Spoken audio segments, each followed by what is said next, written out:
जैकोबाद कौमी अमन काउंसिल और पाकिस्तान जैकोबाद का प्रेस कॉन्फ्रेंस आज़ाद मीडिया की ऑफिस में हुई, जिसमें सेंट्रल चेयरमैन राशिद अली बुलेदी, ज़िले चेयरमैन ज़फ़र अली मुग़ल और ज़िले सदर अब्दुल मालिक तहीम ने लॉकडाउन के हवाले से इंतज़ामिया पर तनकीद करते हुए कहा है कि डीसी जैकोबाद और मुख्तियार कार मिलकर अपने मनपसंद लोगों को रात की अंधेरी में नवाजते हैं और जो राशन दे रहे हैं इंतहाई नाकिस और एक्सपायर है।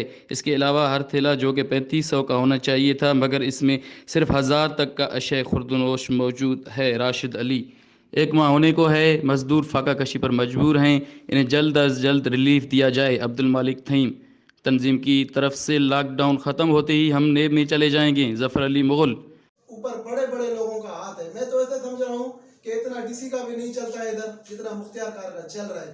और ये जो कुछ भी चल रहा है राशन के हवाले से, जो कुछ भी हो रहा है वो मुख्तियार कार के थ्रू ही हो रहा है। और मुख्तियार कार भी अपने मनपसंद लोगों को दे रहा है। वो जिसको लिस्ट बना के देगा उन्हों को ही जो है ना राशन मिल रहा है।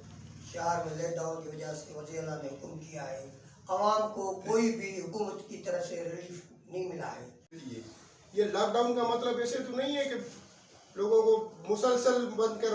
हमें वज़ीर आला से अपील करते हैं कि खुदा ना गरीबों मजदूरों पे नजरसानी करो। 9 बजे से 5 बजे तक हमें एहतियाती तदबीर के साथ दुकानें खोलने की इजाज़त दी जाए। कैमरामैन सनाउल्लाह जत्तोई के साथ अब्दुल गफूर, गब्बोल मीडिया न्यूज़, जैकोबाद।